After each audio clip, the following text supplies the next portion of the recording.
Second week of NWSL action, and we were gifted some truly wonderful games. There's some fantastic stuff committed to film, and I'm excited to go over with you.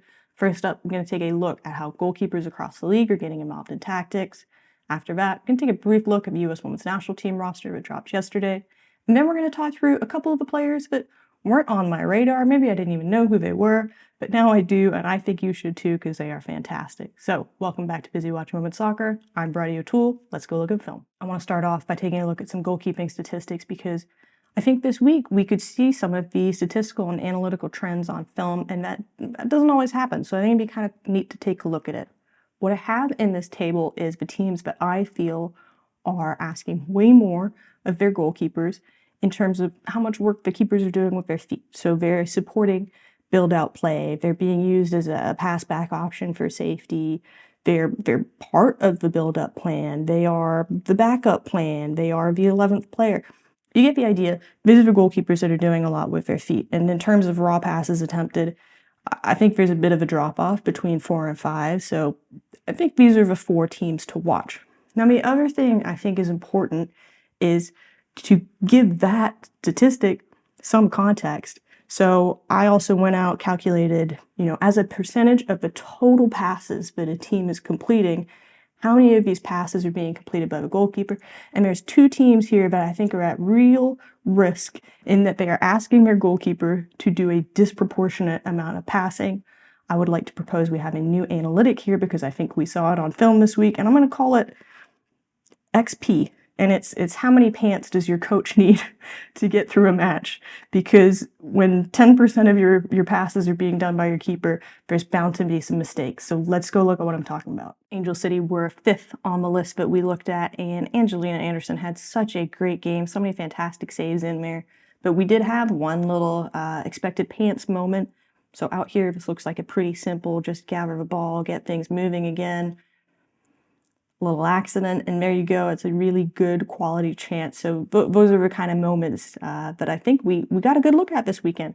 Berger, who's known really well for playing the ball, has a little bit of a whoopsie here when she chooses to overplay it, puts herself in a really nasty position, and that save ends up being a little bit unnecessarily because of the offside, but at the time, you don't know that, has to be done. And then what gets me is this is the play right after. This is the restart, and she's still kind of messing around out there. And I really think this is an issue because you can see how it impacts everything else as they try to move the ball up the field. The kind of like flow and tempo is just off because that first pass isn't clean and crisp. So now everybody else is playing catch up with their pass, their positioning, and it's just a waste of a possession, like completely wasted there, just turned over. Mandy Haught, this is the player that is being, Mandy McGlynn, this is the player that is being asked to do the most, statistically, of any goalkeeper, and you can just kind of see the hesitancy, brain fart here. I don't know what it is, but it's a lot to look at, a lot to consider, and we have a little XP moment there. And of course, this ended up really just being foreshadowing because later on in the match, we had kind of the exact same thing, and this was Gia Corley's big goal to end the match. Now, I do really, really feel for McGlynn because if you just look at the score, was it 3-2? You'd think she had an awful game and she was just like a leaky faucet out there, but she can't save these. It's impossible. There is literally nothing she could have done on these 2 goals. If you know more about goalkeeping than me, and I'm probably almost all of you do, please correct me if I'm wrong, but I just don't think there is anything she can do there. And what's even more cruel about this outcome for me, as it relates to the Utah-San Diego Wave game, again, really great game. If you haven't watched this one, please go do. Her passing's not bad, all right? She's not a bad passer. There are some really good passes on film here, which shows a really good understanding of the press and where the spaces are.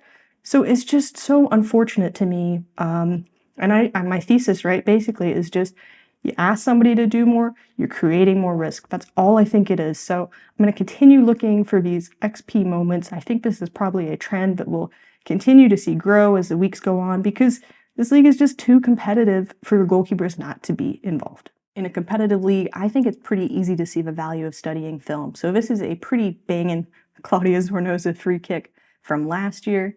And then this from last week is a pretty banging Claudia Zornoza free kick from almost exactly the same position. As an outside observer, I think it's super easy to look at Kaylin Sheridan and go, my goodness, that Canadian scrub, has she done but 1 ounce of preparation and looked at any film?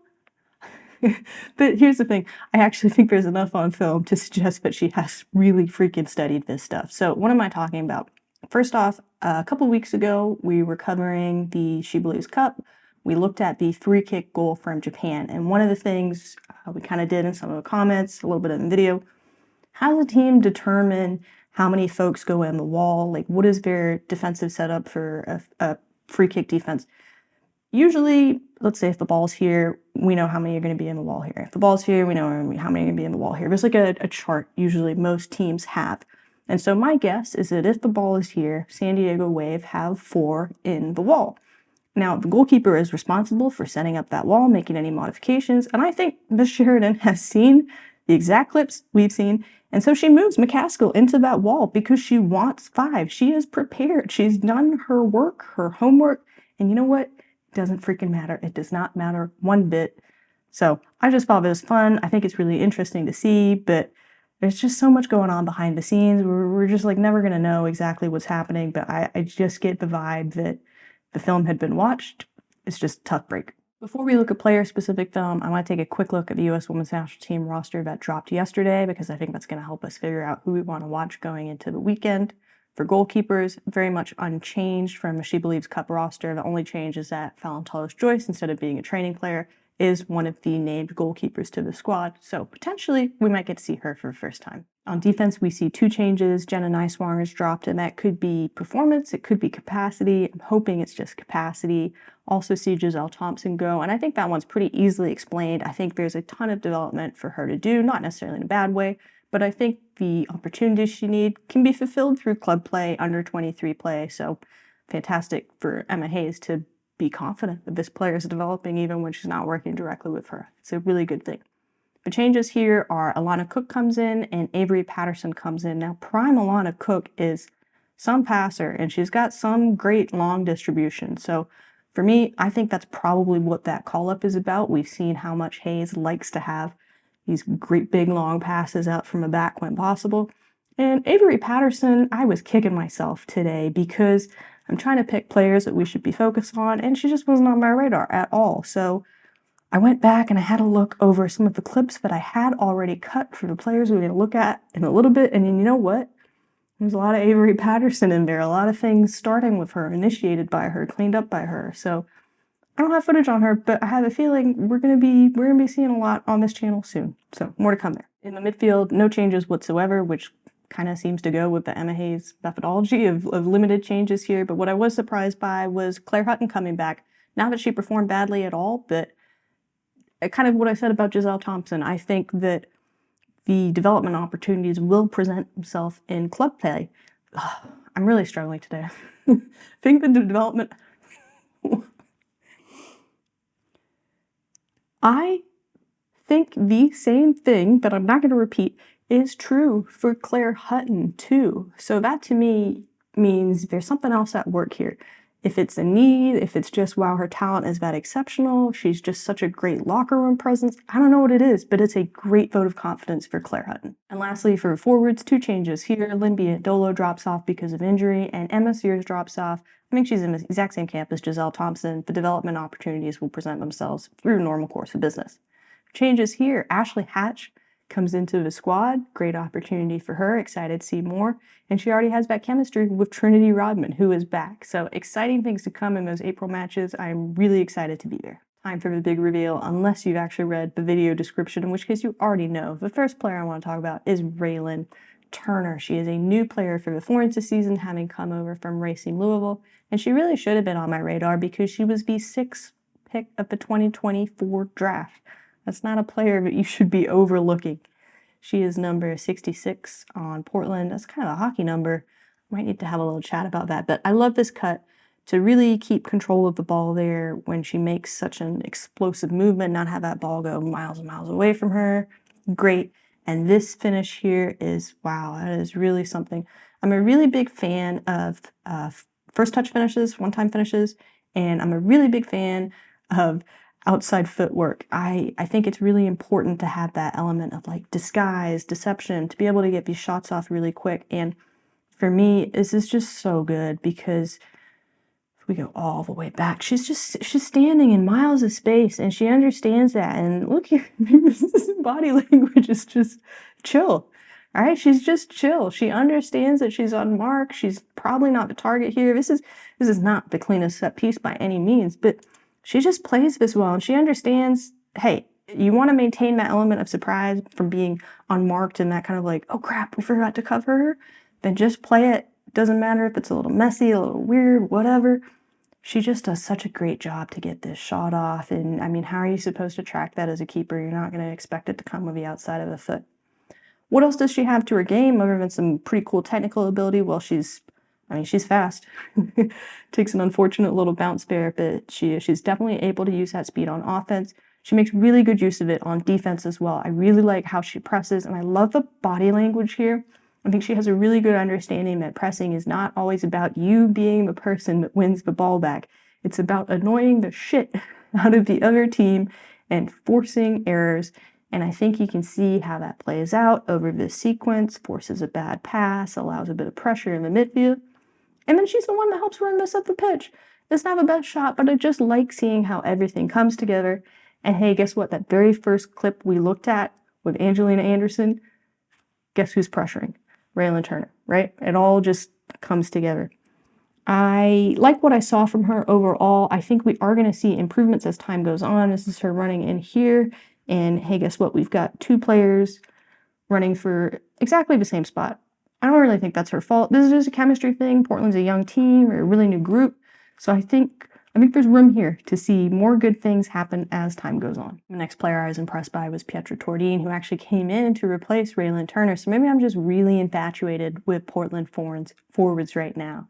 I first became familiar with Torine when I was watching the Under-20 Women's World Cup, put a little bit of film together then, and I said she is one of the 3 college players that was in that tournament that I would love to see in the NWSL next year. And wouldn't you know it, my prayers were answered. I think she looked great. She is number 19 out here. I know some people don't like the comparison to men's sports, but I'm just going to compare her to an athlete that I think she plays very similarly to. And that athlete would have to be Erling Haaland. I'm sorry, it's just so physical. It's just so athletic. It's technical. It's just crazy good. She has just something really interesting to her game. That one to me, this is the kind of thing that I think we're going to get cleaned up over the next couple weeks. It's just adjusting to pace of play, right? She's just got to learn. She has to move through that quicker or just do it on one touch. Little adjustments. But I like the pacing here. I like the movement. There's just something so Haaland-esque about her. Now, the other thing for me that I find really interesting is because she's so physical, because she's so strong, you really whip balls into her. And I think this chemistry adjustment is going to take a little bit of time. Sugita, fantastical technical player, and she lops this in quite gently because that is what the average player would need. Torine does not need that. You just whoop that ball in there and she will get on it. I promise you. She just had a lot to offer.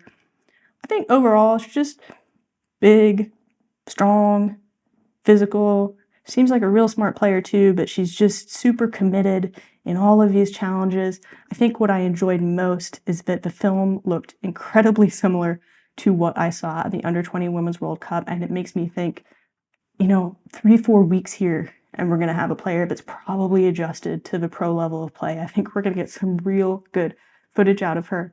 If you're a Florence fan or just you think you might be a new Pietra Tordin fan, I do have some more footage on Patreon. It's free. I will link that below. Last player on my watch list is Maggie Graham, and if you're a big stats head, I would love to know if this is true, but I believe Maggie Graham is the only NWSL player to have scored in every single one of her appearances. Just some heck of a stat. She joins the Houston Dash out of college. She was at Duke last year. This particular match, she joins when it is tied up, 1-1, 62 minutes in a match, and she comes in with a group of 2 other subs, and I think this created a pretty big momentum shift for Houston. They have retooled a lot of their offense, and I think the chemistry is there. I think these players are connecting really well. They did a great job just injecting Sheehan and Ryan together. That makes a ton of sense. And we get this good little goal from Maggie Graham. I'm not even sure little is fair. It's a pretty decent goal. But what's really wild is compared to the goal she scored last week, she's in almost exactly the same spot. And that does not happen by accident. This is a player with supreme positioning and off the ball movement. What I want you to focus on is what she's doing relative to the ball. So if the ball moves forward, she's not always just moving forward, right? We see there, little stop, hesitate, wait for things to progress. She's really focused on her spacing relative to her peers and what's happening with the overall structure. She doesn't get in the box there because she doesn't need to. Players are in position that time. This one I really like because I like the step back, the hesitate. You very often see the ball go forward and a player come back. Sometimes it has to happen. Another great display of her understanding of positioning. Defender goes down, center back goes down. She doesn't even think about it. She just gets to that spot, instinctively covers for them. I just think that's it's just fluid, it's natural. We see them touch up here. Really, really great stuff. This is a highly intelligent player. The other thing, I think she has a lot to offer in the passing game. There are some really good passes. That one looks simple, but it's absolutely threaded. And we see how quickly Houston has a threatening chance off of that one. This one here is another good one, absolutely threaded. And just the Ryan Sheehan chemistry, creating chances so quickly. And then this one I love because Tordin, I think, does a good job to have a little bit of deception there, not playing that. Sneaky plays, things are grooving. I like what I am seeing here. And by the way, what did I say about Patterson? She's number 15. Go back and watch the clips and you will see how she's getting involved in some of them. Houston, exciting team to watch, exciting players right now. This is the most excited I've been about a Houston team in a while. I wanted to try something new this week, so this is going to be my score predictions for the upcoming matches. Nothing too serious here. I just wrote down some numbers based on instinct, intuition, gut feel, whatever you want to call it, and I'm going to try justify them. I don't know, it's a good idea. Let's see. So Spirit Bay, I've got 2-1. Spirit at home, I know they're still banged up, but they've got a lot of depth to their roster. Audi is certainly rowdy and seems to be selling seats. This season. Bay's kind of been cooking a little bit, but I just think Spirit at home is going to be a little bit too much for them. Houston, Gotham, I really like what Houston are doing, and I want this to be, like, I see this as a win. I don't think Houston fans are going to consider a 1-1 draw at home a win, but Gotham is still a good team, even if they got some kind of little teething pains, growing pains at the moment right now. I really like what I'm seeing from Houston. Hey, maybe it is a win. I don't know. Oh, this next one, Orlando, San Diego, and I had to go with 3-1 to the Pride. They're just too good. They're going to be at home. They're going to put a lot of goals in. San Diego does look really improved, but the one area they don't look great is the defense. I think they're probably going to get punished for that, but maybe the one is hopeful, but I would love to be the team that scores that first goal against the Orlando Pride, so I'm kind of hoping for that. I mean, I'm hoping for a win. I probably should just start with that, but this is what feels realistic to me. Kansas City, Utah, I'm sorry, but I had to go 4-1. Kansas City at home, they're just looking better than they did last season. They look better defensively. Chewinga looks like she kind of got her stuff together towards the end of the last match. I just think they're rolling. Utah, I think they look so improved as a team. I had so much fun watching them play last week, but their defense is the problem, and I really think they're probably going to be punished for that, especially the loud home crowd there. Foreign's Courage. This is one where I think I got to go Foreign's. I'm going to go 2-0, and it kind of seems like a wild score. Courage are a good team, but here's my thesis.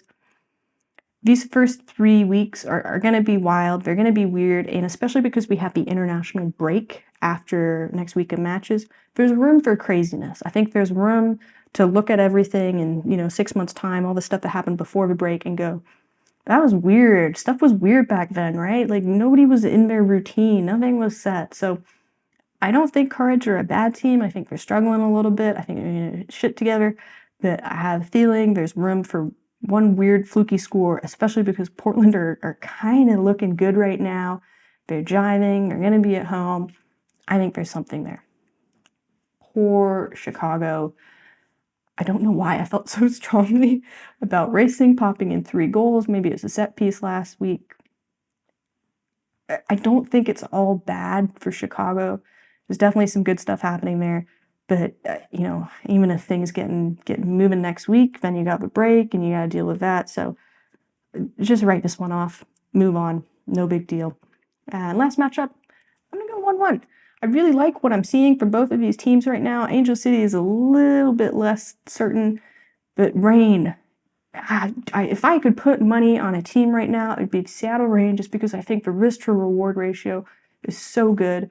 They're looking good. They've invested in young players who I think are going to be hitting their stride, and they're without Lynn Williams, who is purpose-built for their system.